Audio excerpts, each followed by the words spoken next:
सबसे पहले मैं भी ईरान में इजरायली जारियत की मजम्मत करना चाहूँगी। जिस तरीके से अनप्रोवोक्ड हमला किया है इसराइल ने ईरान पे, उसकी जितनी भी कंडेमनेशन की जाए वो कम है।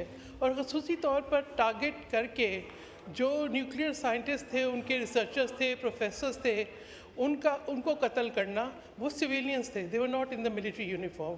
तो मैं समझती हूँ कि ये इंसानी हकूक़ की और आलमी कवानीन की ख़िलाफ़ वर्जी है। नेतन्याहू के मुँह को खून लग चुका है।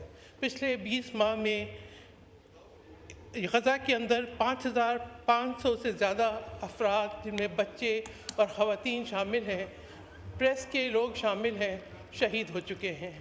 1,28,000 से ज़्यादा ज़ख्मी हो चुके हैं, लेकिन कोई रोकने वाला नहीं है। अब मैं समझती हूँ कि सिर्फ मजम्मती बयानात काफ़ी नहीं हैं, मुस्लिम ममालिक को यूनिटी भी दिखानी होगी और कोशिश करनी होगी कि अक़वाम मुत्तहिदा की सिक्योरिटी कौंसिल का इजलास हो, ताकि इस जारियत को रोका जाए, इसको लगाम दी जाए।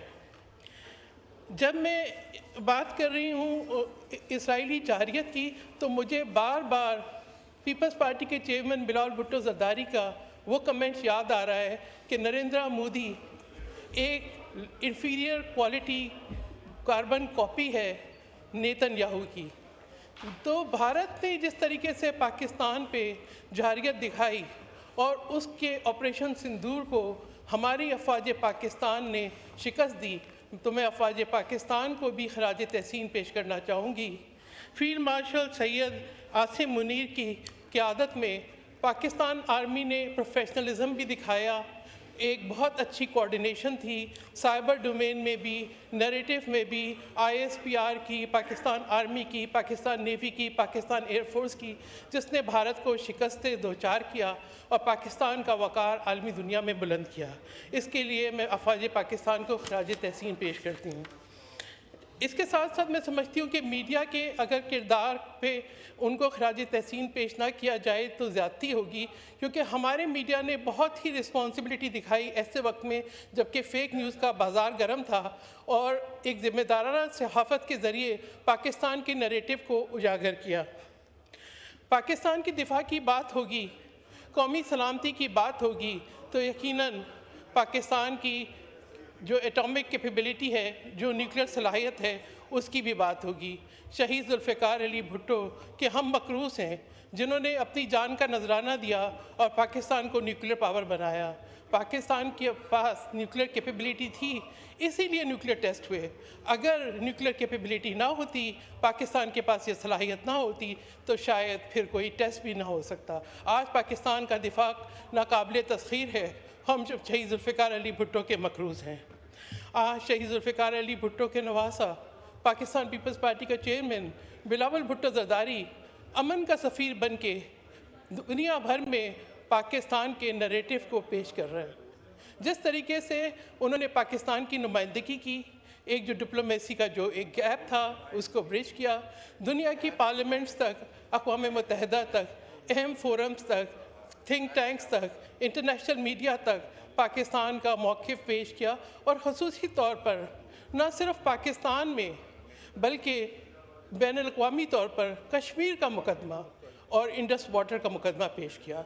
उन्होंने लोअर रिपेरियन के राइट्स जो है उसके बारे में अवेयरनेस क्रिएट की, पाकिस्तान में भी और आलमी दुनिया में भी।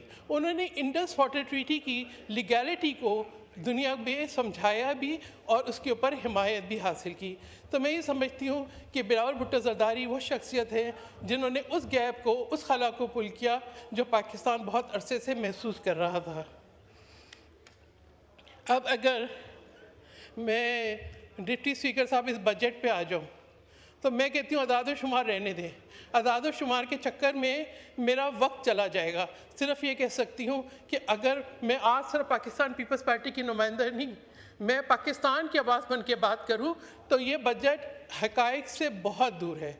अगर मैं सिर्फ तालीम के शोबे की और सेहत की बात करूं, तो मैं ये कहूँगी हम जो है पाकिस्तान को जिस तरीके के आज चैलेंजेस दरपेश हैं, हमारे 2.6 मिलियन से ज़्यादा बच्चे स्कूलों से बाहर हैं, लेकिन तालीम के शोबे को नज़रअंदाज किया गया है। इसी तरीके से सेहत, आलमी इदारा सेहत के मुताबिक सेहत का बजट जो है वो 5% होना चाहिए, जबकि हमारे 2.9% है।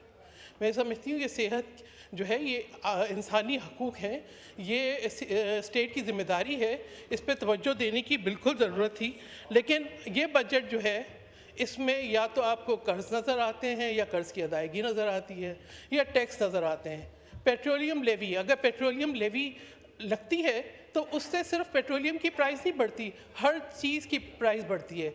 इन्फ्लेशन एक आसेब बन के पाकिस्तान के अवाम को खा रहा है, एक ऐसा आसेब जिसका सामना हम रोज़ करते हैं। हुकूमत के अदाद शुमार कुछ भी हो, लेकिन क्या एक आम आदमी को कोई रिलीफ हासिल है? कोई रिलीफ हासिल नहीं है। अगर आवाम आदमी को रिलीफ हासिल हो तो ना जराइम बढ़ते हैं, ना ह्यूमन ट्रैफिकिंग होती है, ना ही जो है लोग दहशतगर्दों के आलाकार बनते हैं, ना ही ख़ुदकशियाँ करते हैं, ना ही जो है भिखारी बनते हैं। आज पाकिस्तान का नाम बदनाम हो रहा है कि भिखारी एक्सपोर्ट हो रहे हैं। ये इस वजह से कि हुकूमत की खुद इन्हिसारी की तरफ या डोमेस्टिक इंडस्ट्री को प्रमोट करने की तरफ कोई तवज्जो नहीं है। तो इस बात का मैं समझती हूँ कि ये वो अहम मसाइल हैं जिसके पे वोट करने से पहले पीपल्स पार्टी को भी और बाकी अवाम को भी सोचना चाहिए।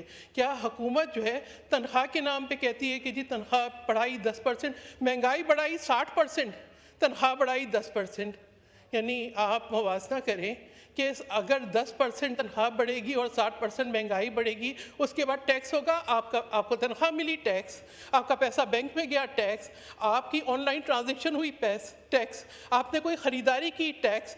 तो बात यह है एक आम आदमी के पास, एक सैलरीड क्लास के पास बचता क्या है?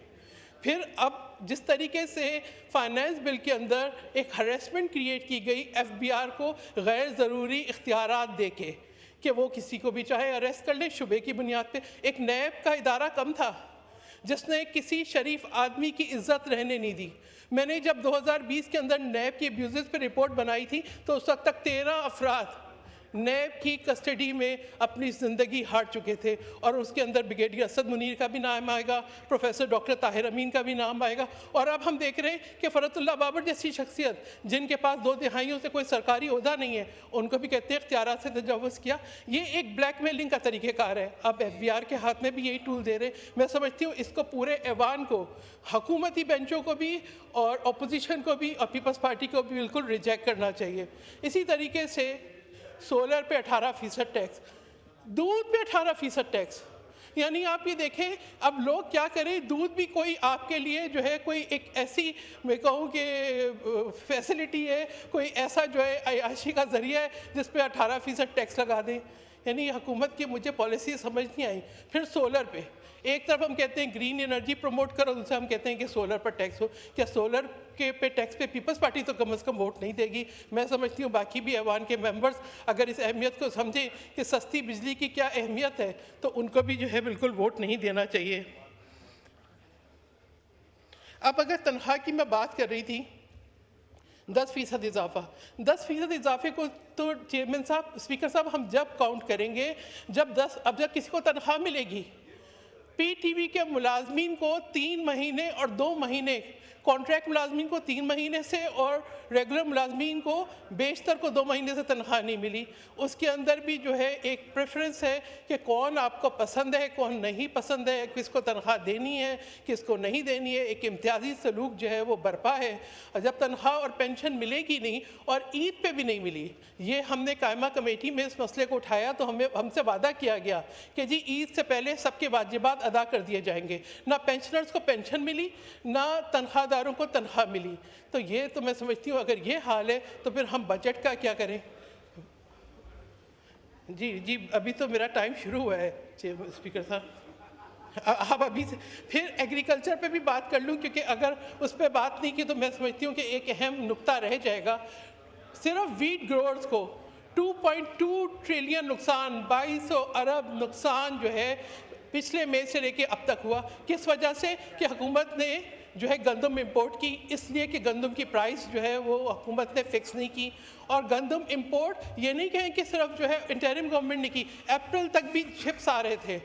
तो जिस तरीके से जो है किसानों को जो समझते थे कि गंदम की पैदावार आएगी तो बेटी की शादी करेंगे, गंदम की पैदावार आएगी तो कोई ट्रैक्टर लेंगे, गंदम की पैदावार आएगी तो घर की मरम्मत कराएंगे, उनके हाथ में तो कशकोल पकड़ा दिया है। यही हाल जो है कपास का हुआ है, यानी 18% सेल्स टैक्स डोमेस्टिक कपास पे था और इम्पोर्टेड पे नहीं। अब इम्पोर्टेड यार्न पे लगा दिया है, मगर बाकी प्रोडक्ट्स। वाइंड अप करें, आपके 10 मिनट हो गए, प्लीज।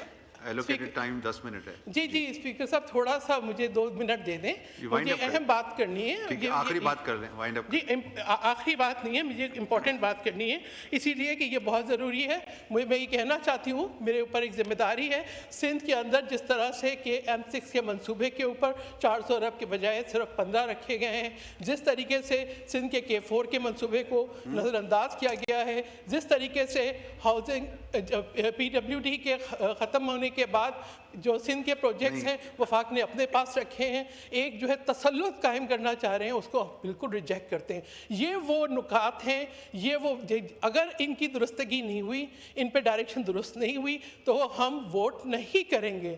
इन नुकात पे बिल्कुल वोट नहीं करेंगे। ये सोचना चाहिए हुकूमत को कि वो हमारे वोटों पे खड़ी है, लिहाजा उनको इस बात की लाजमी इंश्योर करना चाहिए कि जो हमारी सेंसिटिविटीज़ हैं उनका ख्याल रखें। वादे झूठे ना करें, वादे वो करें जो वफा हो जाए, और अगर नहीं कर सकते, जब तक ये तब्दीलियाँ नहीं होंगी, peoples party will not vote. इसके साथ आखिरी एक बहुत ज़रूरी बात मुझे ये करनी है कि जब आप बजट की बात करते हैं, बहुत सी चीज़ें मैं छोड़ रही हूँ अपनी तकरीर की, लेकिन ख़वातीन की नुमाइंदगी की बात करते हैं तो ख़वातीन को उनके तनासब के हिसाब से उनको भी बजट में उनके लिए भी वही रखें जो इंसेंटिव्स जो आप बाकी मेंबर्स के लिए रखते हैं, उनको भी जो है डेवलपमेंट बजट में उसी तनासब से शेयर मिलना चाहिए। उनके ऊपर भी उतनी ही जिम्मेदारी है, वो भी उनका वोट का भी वही हक है। फिर इसी के साथ साथ स्पीकर साहब मैं ये कहूँगी कि यकीनन जो है पार्लियामान के लिए बजट रखा होगा, और कुछ नहीं है तो कम से कम हेल्थ एंड हाइजीन की बात है, यहाँ के टॉयलेट्स ही अपग्रेड करवा दें, ख़वातीन का सर्विस सेंटर अपग्रेड करा दें। इस काबिल नहीं है को इस्तेमाल किया जा सके। These are the basic needs. बहुत शुक्रिया। इस शेर के साथ मैं जो हूँ अपनी तकरीर का अख्ताम करती हूँ कि बात ख़त्म नहीं हुई। अपने होंठ सिए हैं तुमने, मेरी ज़ुबान को मत रोको, तुमको अगर तौफीक नहीं मुझी को सच कहने दो। यह भी जालिब का शेर है और आज बिल्कुल सही आता है।